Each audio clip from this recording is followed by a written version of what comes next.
أعوذ بالله من الشيطان الرجيم بسم الله الرحمن الرحيم اللهم صل على محمد وعلى آل محمد كما صليت على إبراهيم وعلى آل إبراهيم إنك حميد مجيد اللهم بارك على محمد وعلى آل محمد كما باركت على إبراهيم وعلى آل إبراهيم إنك حميد مجيد. په ننني سبق کې د اودس په حواله باندې د اودس د پردو نه علاوه چې کوم آداب دي د هغې تذکره کوو. په دې سلسله کې یو څو اصطلاحات چې دي دا ذهن ته کوزول غواړي، زده کول غواړي. یو هغه کارونه دي چې هغه حلال دي او جایز دي او د هغې کونه په کار ده احکامو کې. یو هغه کارونه دي چې د هغې نه منع کېدنه په کار ده. یو ته اوامر وي، یو ته نواهي وي. په اوامرو کې چې کوم کارونه دي نو په هغې کې یو څو قسمه دي. یو ته وایي فرض، یو ته وایي واجب، یو ته وایي سنت. سنت بیا په دوه قسمه، سنت موقت، سنت غیر موقت. یو ته وایي مستحب. او په نواهیو کې هم دغه شان قسمونه دي، مثلا حرام، مکروه. په مکروه کې بیا دوه قسمه، مکروه تحریمی، مکروه تنزیهی او مباح. دا اصطلاحات دي. فرض هغې دلیل هغه عمل ته وایي، هغه حکم په ځای راوړلو ته وایي چې د هغې کول د دلیل قطعي نه ثابت وي، د قرآن د صفا آیت نه ثابت وي. نو د هغې مثلا اقیموا الصلاة لمونځ کوئ، زکات ورکوئ، نو دا کارونه دې ته فرض وایو موږ. د دین انکار کوونکی کافر وي او که بلا عذر چا پرېښودو نو دا فاسق دی او د عذاب مستحق دی. البته فرض دوه قسمه دي، یو ته وایي فرض عین، یو ته وایي فرض کفایي. فرض عین وایي هغې عمل ته چې هغه په مسلمانانو باندې په هر فرد ځان له ځانه لازم دی، او فرض کفایي هغې ته وایي چې هغه په مسلمانانو باندې چې یو تن دوی وکړي نو د نورو ذمواري ختمه شي. دغه شانې واجب هغې عمل ته وایي چې هغه دلیل ځواني نه ثابت وي. ځوان دې ته وایي چې پس که د قرآن نه ثابت وي یا د خبر واحد نه ثابت وي، خو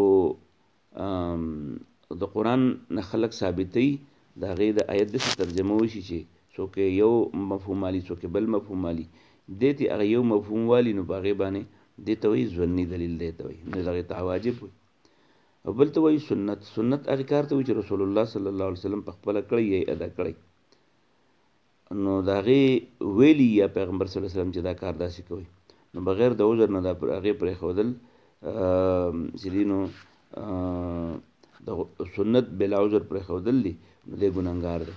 او سنت غیر موقت هغې ته وایي چې د هغې کار رسول الله صلی الله علیه وسلم کله اکثر یې کوو خو کله پرېښي هم دی، نو دې ته سنت غیر موقت ورته وایي یا نوافل ورته وایي. مستحب یا جایز هغې کارونو ته وایي چې د هغې په پرېښودو کې څه ګناه نه وي او په کولو کې ثواب وي. د دې په مقابلې کې د نواهیو هم دغه شان قسمونه دي. یو ته وایي حرام. حرام هغې ته وایي چې د هغې ممانعت د هغې نه منع په صفا آیت کې یا صفا په احادیثو کې خبر واحد باندې معلومه شوي، خبر متواتر سره ثابته شوي، هغې ته حرام ورته وایي. د هغې نه انکار کوونکی کافر کېږي او بلا عذر د هغه پرېښودونکی فاسق کېږي، د عذاب مستحق ګرځي. دویم چې دی نو د حرام نه هغې ته مکروه وایي. البته مکروه دوه قسمه دي. یو ته وایي هغه چې مکروه تحریمي دی، یعنې هغه مکروه چې د هغې ممانعت په دلیل ځواني سره ثابت وي، خو د هغې د انکار کوونکی کافر نه ګرځي، بلکې بلا عذر کوونکی د هغې ګنهګار دی او د عذاب مستحق دی. او مکروه تنزیه هغې ته وایي چې نه کوونکی چې دی نو هغه د ثواب مستحق ګرځي، او که وشوتې نو عذاب پرې نشته. نو په دې بنیاد باندې ته مکروه تنزیهي ورته وایي، یعنې مکروه تحریمي هغې ته وایي چې حرامو ته نه ځي، او مکروه تنزیهي دې ته وایي چې هغه مباحو ته ځي. مباح هغې عمل ته وایي چې هغې ته موږ جایز ورته وایو. په دې بنیاد باندې زموږ په منځونو کې یا په اودسونو کې یا په اسلامي احکامو کې دا اصطلاحات چې استعمالېږي سړی پرې نه وي پوهه، نو د فردو مقام سنتو له ورکړي، د سنتو مقام فردو له ورکړي، او دغه شانې د حرامو مقام چې دی نو هغه مکروه له ورکړي، او د تنزیه هغه تحریم له ورکړي. نو په دې بنیاد باندې د دې اصطلاحاتو یاد ساتل چې دي نو دا لازمي دي، په کار ده چې سړی د دې نه خبري چې بیا په مسلو کې دغه کېږي نه. نو په دې سلسله کې اودس دی. نو د اودس په حوالې باندې دا ده چې یاره اودس کولو خبره خو موږ مخکې کړې مو چې د اودس شرط دی دپاره د مونځ، نو چې شرط نه وي نو د هغې به بیا سړی دغه څنګه وکړي ده. نو د اودس کولو طریقه عام طور په بخاري شریف کې نقل ده، عبدالله ابن زید ابن عاصم او په نسائی کې هم چې دی نو دا حدیث نقل دی چې د ټول ناول په اودس کې چې سړی اودس کوي نو په کار ده چې په اوچت ځای باندې کښېني او لږ مخې قبلې ته نو دا به ښه او د هغې سره بسم الله به ووایي، بسم الله، او 3 ځل چې دی نو هغه به خپل لاس کنګال کړي د دې مړوندونو پورې، او بیا د هغې نه وروسته خپل خولې ته چې اوبه اچوي نو مسواک وکړي. مسواک کول دا په اودس کې دا سنتونه. او د مسواک متعلق رسول الله صلی الله علیه وسلم فرمایي که ما ته ګرانه نه پرېوتی او ما په ذهن کې دا نه وی چې هسې نه چې چېرته الله تعالی یې په دې امت باندې فرض کړي نو لولا ان اشق علی امتی لامرتهم بالسواک عند کل صلاه، د هر مانځه په وخت کې به مې ورته ویلی چې مسواک وهئ. نه مسواک وهل، او که مسواک لرګی نه نو بیا دا خپله ګوته داسې په دغه باندې وهل چې دي پرې غاښونو باندې مږل دا په کار دی چې دغه شانې که روژه نه وي نو غرغره کول، لا مرۍ ته اوبه رسول، بیا پوزې ته اوبه اچول، د پوزې د اوبه اچولو نه وروسته بیا خپله پوزه راپاکه کړي، ویې سوڼئ، 3 ځل خوله وینځل، 3 ځل پوزه وینځل، او بیا چې کوم دی نو د دې ټول سر مسه وشي. عام طور زموږ په دې دغه کې مشهوره ده چې یاره د سر مسه 4 حصه ده نو دونه هم کافي ده وایي، خو اصل کې مسه دې ته وایي چې دې نه داسې سړی روان شي شاته داسې لاړ شي او بیرته دې غوږونو سره په دې پورې دا ټول سر جمیع الراس دا ټول سر په دې مسه کې راګیر کړي، دې ته هغه مسه ده چې په دې باندې به بیا ټول د مسې هغه حقوق به ادا شي.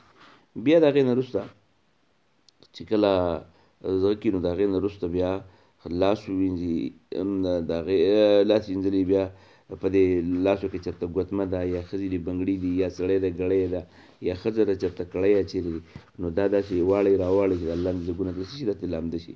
دغه شان ږیره ده سړي نو په دې ږیره کې داسې لاس ووایي چې د دې سره دې ته خلال ورته وایي، د دې خلال په ذریعه دا اوبه چې دی نو دا د یخونو ته ننوځي، لاسونه دي نو د دې دا دګونه کلاو دي نو دې دګونو کې دا لاس داسې دې لپاره ده چې دا کم دګونه وچ دي چې دا ورسره هم څه شي، دا د احتیاط په بنیاد باندې دا اودس په آدابو کې دا څیزونه راځي. بیا دغه شانې د دې لپاره چې څه ځای وچ پاتې نه شي او بیا د غوږ مسه کول، بیا په سټ باندې که لاس چې دی نو دا دی نه په دغه کیسه نه ده خو بیا هم په غوږ مسه چې ده نو دا داسې چې دا لاس په دې کې کېږدي او دا لاس د دې نه داسې تاو کړي او د سټ دا مسه که داسې وکړه شي نو دا صرف دغه ور باندې وشي. دا دغه شانې د هغې نه وروسته د خپو دا ګوتې چې دي دې کې هم دننه دا دغې خالي وچ پاتې کېږي نو دا هم د ریښې طرف نه پرې ګرځ شروع وکړي په یو لاس باندې د یو خپې او په بل لاس باندې د بل په خپو کې خلال وکړی شي. دا د اودس په طریقو کې د اودس کیسه کارونه داسې دي چې هغې ته موږ مستحبات وایو. مستحبات هغه دي چې په هغې کې موږ وایو قبلې ته کښېنه، په اوچت ځای کښېنه، دغه شانې د بل نه پکې مدد ماله اودس ته کې او بل د ته اوبه نیولې راچېږه داسې مه کوه.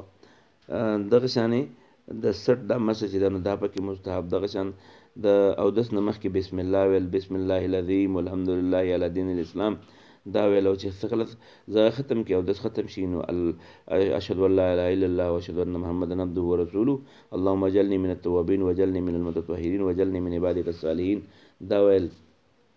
دغه شانې د اودس نه مخکې که سړی نو سړی د خپله ټوپۍ کوزه کړي چې یاره دا مسه پوره وکړی شي، خو ښځه چې ده هغه خپله لپټه نه کولاوي ځکه د ښځې یخته چې دي نو هغه په ستر کې دي.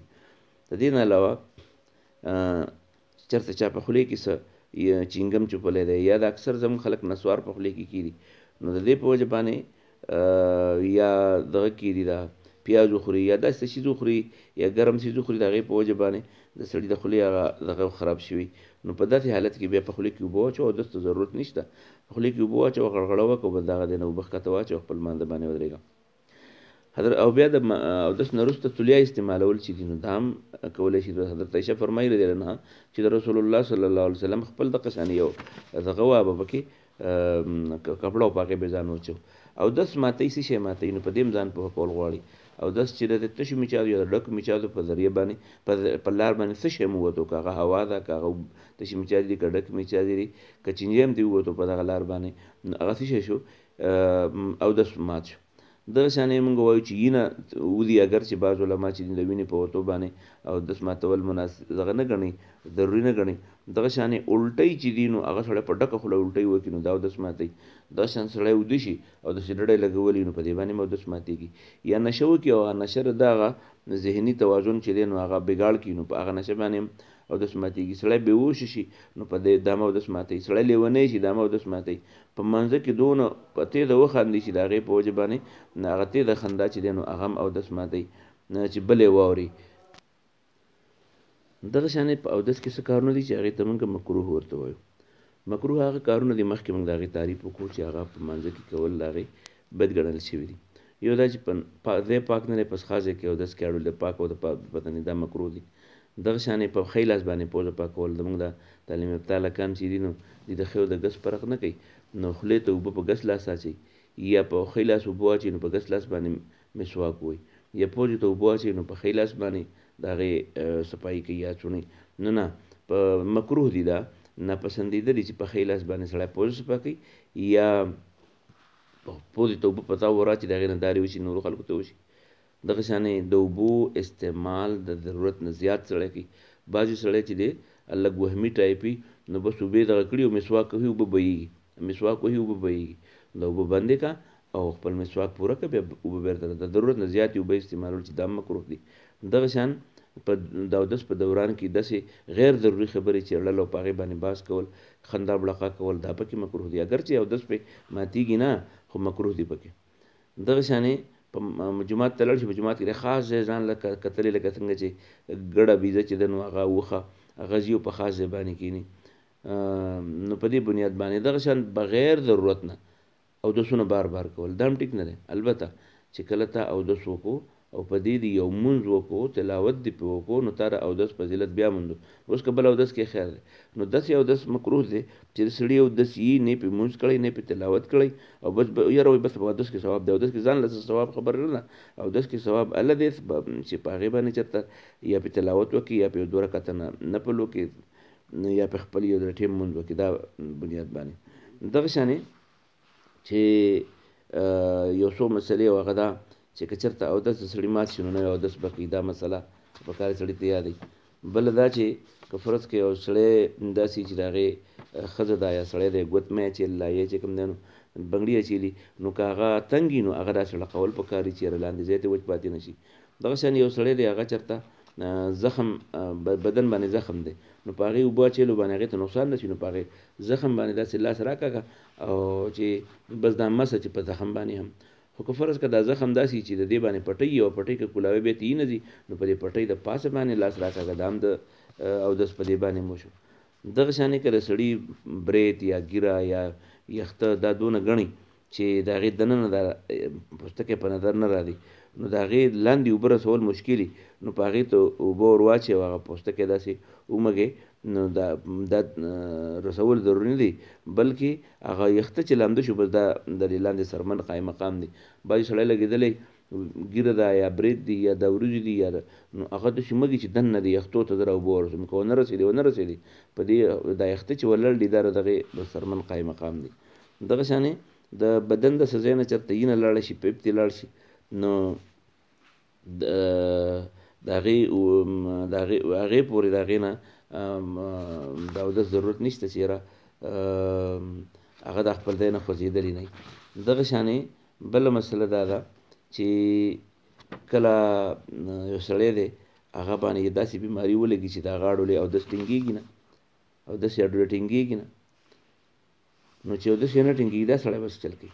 لکه عام طور یا د سړي تشه اودس ماتې کې مسله یا د بواسیرو د وجې نه څه مسله یا د زخم د وجې نه مسلسل دوی نه بهېږي د هغې سره به څه کوي نو وایي ګوره دا معذور حکم دا دی چې کوم سړی معذور دی اودس یې نه ټینګېږي یا د هوا په وجه یا د وینې په وجه یا د تشمیجاتو په وجه د هغه دپاره طریقه دا ده چې به هر ټایم له یو اودس کوي. مثلا ماسپښین یې اودس وکړو ماسپښین مونځ به پرې وکړي که بیا وروسته نفلونه کول تلاوتونه کول نو اگر چې د هغه نه وینه وبهېده اگر چې قطرې ته لاړې نو د دا اودس نه دی مات شوی. البته چې کله د ماسپښین دا ټایم ختم شو او د مازدیګر ټایم شروع شو نو اوس د ده اودس اوس اټومیټیکلی ختم شو.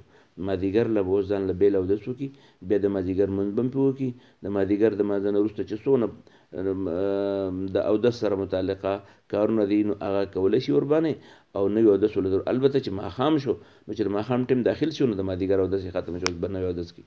ها یو خبره ده د سهار په مونځ باندې د ساختي نفلونه کول چې دي نو د سهار اودس سړی وکړي او هغه ته سلسله البول دی ورته هغه ته چې کوم دی یا دغه مې دی د هغه اوبه نه ټینګېږي قطرې راځي نو د ساخ دغه دپاره چې نور راوخیږي نو د سهار ټایم ختم شو او د ساخ دپاره که فرض کړه دی نفلونه کوي ځان له به بیل دغه به کوي دا اودس به کوي. نو دا یو څو مسلې د مونځ په حوالې باندې چې هغې ته د مونځ آداب ویلی شو دا ضروري و ما دې وخت کې ستاسو سره شریک کړه. الله تعالی دې موږ له په صحیح طریقې د اودس کولو او بیا د هغې په ذریعه د ښایسته مونځ کولو توفیق راکړي. واخر دعوانا ان الحمد لله رب العالمین.